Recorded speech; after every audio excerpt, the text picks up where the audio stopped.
नमस्कार सभी को। और कैसे किस प्रकार से ये कमेटी छुपे छुपा ये काम करती है आप सभी ने देखा है। एक ऑर्डर हमने ग्रुप पे डाली है और उस ऑर्डर के जो ऑर्डर इन्होंने लाई है, जो स्टे लाया है हमारे इलेक्शन, इनका काम वही है। 2011 से वो स्टे ही ला रहे हैं हमारे प्रोजेक्ट के लिए, तो कुछ अलग काम नहीं कर रहे वो लोग, ये उनका काम ही है। क्योंकि काम करना उनको पता नहीं है, काम बिगाड़ते कैसे है उसकी जानकारी ये लोग रखने वाले लोग हैं। कोई बात नहीं, अभी जो भी निर्णय लेना है वो सारे सभासदों को मिलकर लेना है कि इनके खिलाफ हमें क्या कार्यवाही करनी है। और अगर आप बोलते हैं ठीक है इनका जो चल रहा है वो चलने दो, और ये जो लोग कर रहे हैं उनके हिसाब से सब होने दो, तो हम बिल्कुल इस प्रोजेक्ट से हटने के लिए तैयार हैं। आप सभी का निर्णय जो होगा वो हम सब मिलकर उसका आदर करेंगे और हम आगे बढ़ेंगे।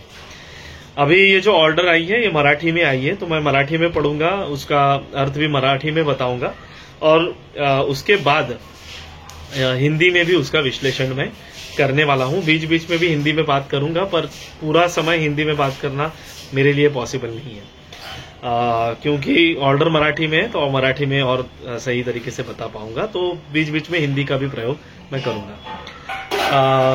अभी जो हमने कमेटी के खिलाफ सारे कंप्लेंट दर्ज किए, सारी चीजें की, फिर हमें बावनकुळे मैडम ने जो ऑर्डर दी और जिस ऑर्डर में देवयानी दळवी मैडम को हमारे यहाँ पे यादी बनाने के लिए हमारे यहाँ पे नियुक्त किया गया, उस नियुक्ति के ऊपर इन्होंने अपील किया, वहां पे तकरार की कि ये जो आदेश आपने पारित किया है वो सही नहीं है।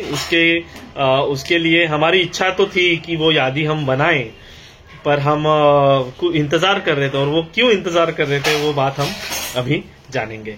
तो महेश गणपत मोरजकर जो हमारे सम्माननीय अध्यक्ष हैं, उनका नाम लिखा है, वो अर्जदार है। हमारे बहुत ज्ञानी विज्ञानी, और आप सभी को पता है कि जिनका ज्ञान सुन के हमने बहुत बार हमने सुना है कि जल्द ही ये होने वाला है, वो हमारे कृष्ण बहादुर, बल बहादुर कुमल जी सचिव जो हमारे हैं। हरिशंकर महादेव यादव हमारे खजीनदार जी हैं, बहुत अच्छा उनका भी कार्य है हमारे प्रोजेक्ट में, बहुत कंट्रीब्यूशन है उनका भी। और अपोजिशन में उन्होंने डाला है सहायक निबंधक सहकारी संस्था, मतलब बावनकुळे मैडम को अपोजिशन में डाला है। देवयानी दळवी मैडम जो मैडम ने हमारी यादी बनाई, उनको अपोजिशन में डाला है। और हमारे जो सभासद है रविंद्र लांबे और इतर मतलब हम सब, रविंद्र लांबे जी का सिर्फ नाम आया क्योंकि कंप्लेंट में जिसका नाम लिखा जाता है ऊपर होता है जिसका नाम, उनका नाम पहले आता है। ये सारे लोग प्रतिवादी है, ये वादी ऊपर अर्जदार लिखे हैं और नीचे जो प्रतिवादी है वो लिखा है। प्रस्तुत अपील अर्ज 11/2025, अर्जदार क्रमांक 1 श्री महेश गणपत मोरजकर अध्यक्ष व इतर 2 प्रतिवादी, क्रमांक 1 सहायक निबंधक सहकारी संस्था मतलब बावनकुळे मैडम, और मतलब अभी बावनकुळे मैडम उस पद पे है, इसके लिए बावनकुळे मैडम, नहीं तो सहायक निबंधक उन्होंने लिखा है वहां पे।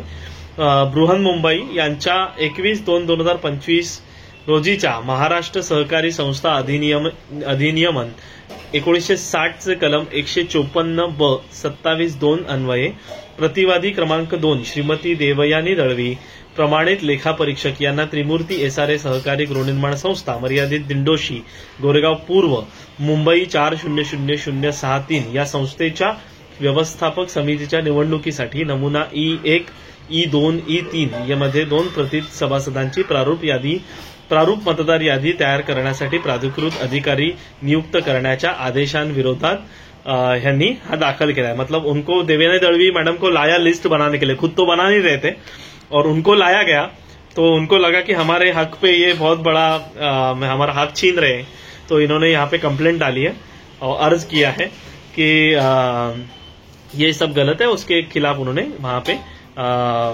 पे दाखल किया गया। या अर्जाची सुनावणी 19/6/2025 रोजी घेण्यात आली। अभी ये बहुत इंपॉर्टेंट है, ये जो मैं पढ़ रहा हूं, इसका इन्होंने कहा है, इसकी जो हियरिंग हुई 6/2025 मतलब 19/6 मीन्स 19 जून के दिन इसकी हियरिंग हुई। ये हियरिंग में सारे लोगों को बुलाना अनिवार्य था, हमें इसका मैसेज नहीं मिला था। और आज जो कृष्ण कमल जी लिख रहे हैं वहां पे कि युवा गुमराह कर रहे हैं, युवा नहीं आए। अरे आप अगर आप ये लड़ना ही चाहते हो तो हमें बुलाते, हम लड़ते थे ना सामने सामने आपके, पर आप इंतजार कर रहे थे कि कब हमारे इलेक्शन की ऑर्डर आए और कब ये स्टे ऑर्डर आप लेके आए। तो हमें आप जैसे खेल खेलते हो तो आप कृष्ण को मनो पर कृष्ण नहीं हो। हमारे साथ श्री कृष्ण खड़े हैं, तो आप चिंता मत कीजिए। 19/6/2025 को जो हियरिंग हुई वो हियरिंग में एसआरए ने हमें नहीं बुलाया गया। पहले तो एक ये महत्वपूर्ण मुद्दा है और उसके खिलाफ हम भी जाएंगे, हम भी उसके लिए हमारी पूरी तैयारी करेंगे कि 19/6 को ये कह रहे हैं कि वहां पे हियरिंग हुई, तो वो हियरिंग में हमारा जो पक्ष है वो रखने के लिए वो हियरिंग में हमें क्यों नहीं बुलाया गया, ये पहला प्रश्न हम एसआरए से पूछेंगे। हमें आपसे कुछ झगड़ा नहीं करना है कृष्ण कुमल जी, जो भी झगड़ा करना है, जो सारी चीजें, जो हमारा हक लेना है, हम बिल्कुल हम एसआरए से लेंगे। और अध्यक्ष जी है, महेश जी है, हरिशंकर जी है, आपसे कुछ झगड़ा करने का मतलब नहीं। हम जो भी झगड़ा करना है, जो भी युक्तिवाद करना है, हम एसआरए से करेंगे। अभी आगे क्या लिखा है, क्या सारी जानकारी है, वो मैं अभी आगे जाता हूं। अर्जदार क्रमांक 1 श्री महेश गणपत मोरजकर अध्यक्ष व इतर 2 यांचा युक्तिवाद।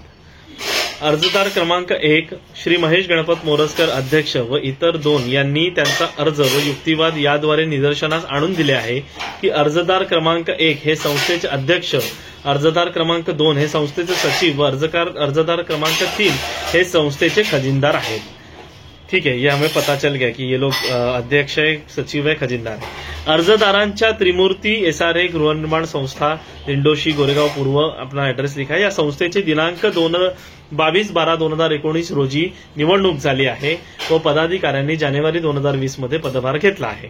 अर्जदारांची संस्थेच्या निवडणुकीसाठी प्रारूप यादी तयार करण्याची इच्छा व जबाबदारी आहे। बाप रे, कितना बहुत बड़ा यहाँ पे लिखा है, आप देख सकते हो कि मतलब सारे ये तीनों लिख के दे रहे हैं कि ये जो प्रारूप यादी तैयार करनी थी, ये तो हमारी इच्छा भी थी और ये हमारी जिम्मेवारी भी थी। पर तथापि संस्थेच्या एकूण 738 झोपडीधारक सभासदांपैकी 685 पात्र असून 53 झोपडीधारक हे अपात्र ठरले आहेत। बाप रे, अपात्र लोगों के लिए इनका जो लड़ा है, आपने देखा होगा, इन्होंने इतना काम किया, मतलब मैं तो एकदम तंग रह गया कि मुझे लगता है जो भी आज तक पात्र हुए, जिनको मदद करना, सारे लोगों को सहकार्य करना, मार्गदर्शन करना, वकील के माध्यम से उनका मार्गदर्शन करवाना, बहुत लोगों को उन्होंने मदद की। तो यहाँ पे वो लिख रहे हैं कि उसमें से जो 53 है वो अपात्र है आणि झोपडपट्टी पुनर्विकास प्राधिकरणाच्या अभय योजनेअंतर्गत यापैकी 45 झोपडीधारक लाभ घेऊ शकतात। या 46 पैकी 15 जणांचे पात्रतेचे आदेश पात्र झाले आहेत, मात्र 31 झोपडीधारकांचे आदेश प्राप्त व्हायचे आहेत। ते झोपडीधारक पात्र ठरल्यास त्यांना मतदानाचा हक्क प्राप्त होऊ शकतो, म्हणून अद्याप मतदार यादी अर्जदारांनी सादर केली नाही असा दावा अर्जदारांनी केला आहे। मतलब कि 53 जो अपात्र लोग हैं वो भी पात्र हो जाएंगे, उसके लिए जो भी टाइम चला जाएगा वो जाएगा, उसके लिए वक्त लगेगा, क्योंकि सबको अधिकार मिलना चाहिए। जब ये लोग ने पहला इलेक्शन लड़ा तब 638 लोग थे, बराबर ना, और बाकी के सब अपात्र थे, तभी भी ये लोग लड़े। अगर आपको याद रहेगा ये लोग कितना लड़े उनके लिए। वो लोग बोले कि जब तक सब पात्र नहीं होते तब तक इलेक्शन मत लगाओ, जुने लोग हमें चलेंगे नहीं। तभी ऐसा कुछ नहीं किया इन्होंने, तभी इन्होंने इलेक्शन लगाई। सारे लोग अपात्र होने के बाद भी ये लोग ने इलेक्शन लगाई और इलेक्शन में जीत के आए। और अभी आज जब खुर्ची हटाने की बात हो रही है तो सारे अपात्र लोगों के बारे में इनको दया आ रही है, बहुत सारी चीजें आ रही है। और इन्होंने वहां पे लिखा कि जो झोपड़ी धारक है, जो अपात्र है, जो 53 है वो अपात्र हो गए हैं, और जो 46 है जो अभय योजना से पात्र हो सकते हैं, तो उनका भी अधिकार है इलेक्शन में ये करने का। इसके लिए हमने सारी चीजें रुका के रखी थी। बाप रे, ये तो हमें इन्होंने पहले ही बताया था कि कितना हम लोगों के लिए काम कर रहे हैं।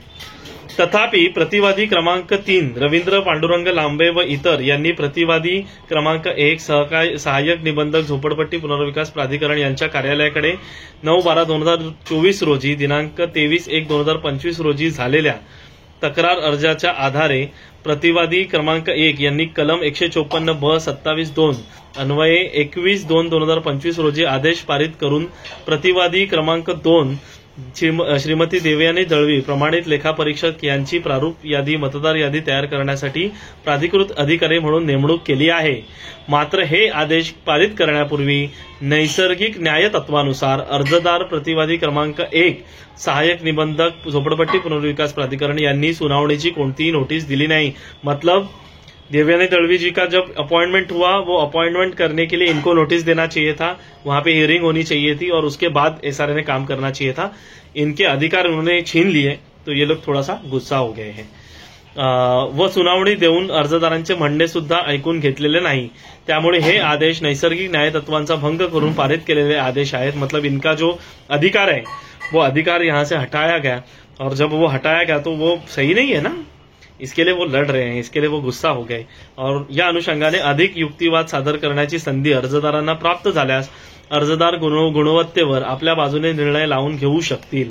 मात्र दरम्यान मतलब अगर उनको चांस मिलता तो वो अपने साइड से सारी चीजें करवा लेते थे, पर उनको चांस नहीं मिला. परंतु त्या दरम्यान प्रतिवादी क्रमांक 1 सहाय्यक निबंधक सहकारी संस्था पूर्व व पश्चिम उपनगरी झोपडपट्टी पुनर्विकास प्राधिकरण बृहन्मुंबई यांच्या दिनांक 21/2/2025 रोजीच्या महाराष्ट्र एक मिनिट ये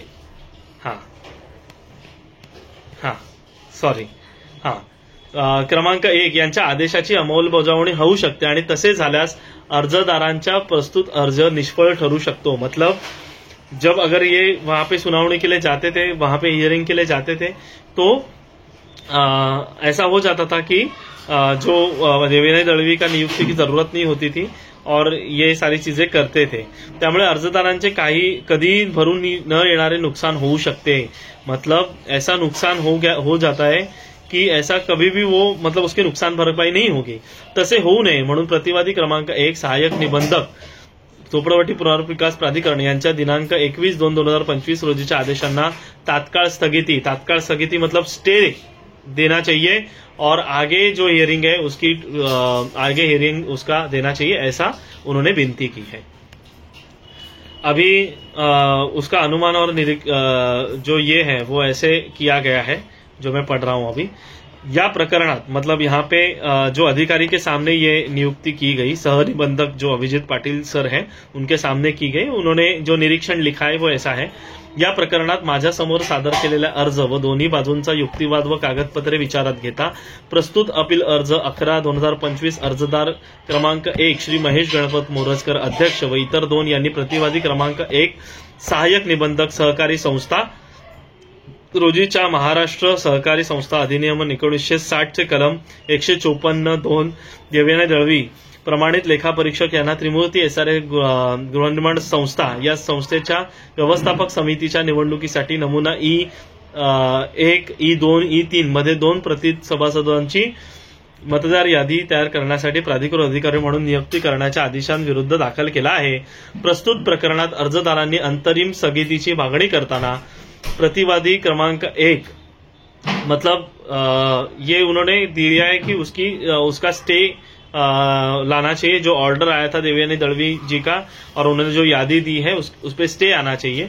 अब ये स्टे करने के लिए ये बोल रहे हैं प्रस्तुत प्रकरणात अर्जदारांनी अंतरिम स्थगितीची मागणी करताना प्रतिवादी क्रमांक 1 सहाय्यक निबंधक झोपडपट्टी पुनर्विकास प्राधिकरण यांनी 21/2/2025 रोजी आदेश हे अर्जदारांना सुनावणीची नोटीस न देता व अर्जदारांचे म्हणणे ऐकून न घेता पारित आदेश केले असल्यामुळे त्यांची अंमलबजावणी झाल्यास अर्जदारांचा प्रस्तुत अर्ज निष्फळ ठरून त्यांचे भरून न येणारे नुकसान होऊ शकते, अशा स्वरूपाचा युक्तिवाद केला आहे. व त्यात तथ्य आहे. मतलब अभिजीत पाटिल जी बोल रहे हैं, ये जो बोल रहे हैं महेश मोरजकर जी और सारे लोग जो बोल रहे हैं स्टे लाने का, वो सही है क्योंकि उनका जो अधिकार है वो उनको नहीं मिलेगा. तसेच प्रतिवादी क्रमांक 3 रवींद्र पांडुरंग लांबे इतर तक्रार सहकार कायद्यातील कलम 91 अन्वये सहकार न्यायालयाच्या अधिकार क्षेत्रात येते. त्यामुळे प्रतिवादी क्रमांक 1 सहाय्यक निबंधक यांनी प्रतिवादी क्रमांक 3 यांना कळवणे आवश्यक होते असे देखील अर्जदारांचे म्हणणे आहे। या प्रकरणात प्रतिवादींचे म्हणणे प्राप्त करून घेणे व अर्जदारांना गुणवत्तेवर कागदपत्रांसह युक्तिवाद करण्याची संधी देणे शक्य व्हावे म्हणून अर्जदारांची अंतरिम स्थगितीची विनंती मान्य करणे न्यायोचित ठरते। मतलब वो स्टे दे रहे हैं, ऐसा मेरा कहना है, ऐसा वो कह रहे हैं, असे माझे मत झाल्यामुळे खालील प्रमाणे आदेश पारित करण्यात येत आहे। ये जो आदेश उन्होंने पारित किए 19/6 को जो सुनावनी हुई, वो सुनावनी में हमें बुलाया गया नहीं, हमें उसका मैसेज नहीं मिला किसी भी प्रकार से, और ये आदेश अभी आ गए हैं 15/7 को जब भी हमने ये इलेक्शन की ऑर्डर निकाली। तो अभी आदेश ऐसा आया है कि अपील क्रमांक 1 अर्ज क्रमांक 1 11/2025 मधील अर्जदार श्री महेश गणपत मोरजकर अध्यक्ष व इतर 2 यांचा स्थगिती अर्ज मान्य करण्यात येत आहे। मतलब वो स्टे ऑर्डर वहां पे अप्रूव की गई। अभी ये स्टे ऑर्डर आई है, अभी उसके आगे का मैं पढ़ रहा हूं। प्रतिवादी क्रमांक 1 सहाय्यक निबंधक सहकारी संस्था पूर्व व पश्चिम उपनगरे झोपडपट्टी पुनर्विकास प्राधिकरण यांच्या महाराष्ट्र सहकारी संस्था अधिनियम जो कायदा है वो लिखा है। या अर्जाची पुढील सुनावणी 11/9 मतलब 11 सितंबर के दिन तक ये अभी स्थगिती रहेगी हमारे इलेक्शन पे। ये हमारा काम एक बहुत बड़ा अचीवमेंट हमारे कमेटी ने हमारे लिए किया है। आप देख सकते हैं कि आज तक 2011 से लेके आज तक ये प्रोजेक्ट में यही काम वो करते आए। ये लेटर लाओ, वो लेटर लाओ, वो कोर्ट में जाओ, ये कोर्ट में जाओ और वो स्टे लाओ, तो यही किया है। अभी 11 सितंबर के दोपहरी 12 वाजता मतलब दोपहर को 12 बजे यहाँ इसके बारे में वहां पे जो हियरिंग है वो होने वाली है। और तो हमें ये सारी प्रत हमें देवयानी दळवी मैडम की तरफ से हमें ये सब मिला और अभिजीत पाटिल जी इनके कार्यालय में ये सारी चीजें हुई। अभी इस विषय में एक महत्वपूर्ण विषय ऐसा है कि अभी पता नहीं कि इसमें क्या प्लान है, क्या सारी चीजें हैं, कैसे वो आगे बढ़ रहे हैं, पर आप चिंता मत कीजिए, हमारे साथ भगवंत है, परमेश्वर है। आज तक हमने ये लड़ाई यहाँ तक लेके आए और इसके आगे भी हंसते खेलते ये लड़ाई हम लड़ेंगे। बिल्कुल कहीं पे भी हमारा मनोबल है वो आप अगर खच्चीकरण करना चाहोगे तो भी वो नहीं होगा। और आपको लगता है कि हम भाड़े के लिए तरसे हैं, तो आप ऐसा मत सोचिए। हम हमारे हिसाब से सारी चीजें कर रहे हैं, हमारे हिसाब से सारी चीजें चल रही है। तो आपके जो भी आगे के प्लान्स हैं, जो आगे आप सोच रहे हो, उसके 10 कदम आगे सोचने की ताकत हमें श्री कृष्ण ने दी है। तो आप बिल्कुल उसका चिंता मत कीजिए। सारे लोग हमारे साथ खड़े हैं और निस्वार्थ वृत्ति से खड़े हैं। और बिल्कुल हम ये भी जो लड़ाई है जो आपके साथ वहां पे करनी है वो भी हम जीतेंगे बकायदा। और आपके जो भी प्लान्स हैं वो भगवान कभी भी आपके प्लान्स में आपको यशस्वी होने नहीं देगा। और आज अगर आपके बारे में आप पूछो सारे लोगों से आप आपके लिए जानकारी ले लो कि क्या है आपके बारे में, लोग क्या बोलते हैं, तो थोड़ा सा उस पे थोड़ा सा विचार मंथन कीजिए। और ये जो ऑर्डर आपने लाई है, जो स्टे लाया है, जो आज तक आपने वही काम किया, वो स्टे भी हम एसआरए में उसके लिए चैलेंज करेंगे। 19/6 मतलब 19 जून के दिन हमें एसआरए ने ये ऑर्डर या ये जो सुनावनी हुई, हियरिंग हुई, उसमें क्यों नहीं बुलाया, इसके बारे में भी अभी सवाल उठाए जाएंगे। और हम इस वीडियो के माध्यम से कहना चाहते हैं, इसके लिए अगर हमें मुख्यमंत्री देवेंद्र फडणवीस जी के पास भी जाना पड़े तो हम जाएंगे, बिल्कुल जाएंगे। और ये जो लड़ाई हम लड़ेंगे और 2029 में जैसे तय हुआ है हम हमारे घर की चाबी भी लेंगे। धन्यवाद।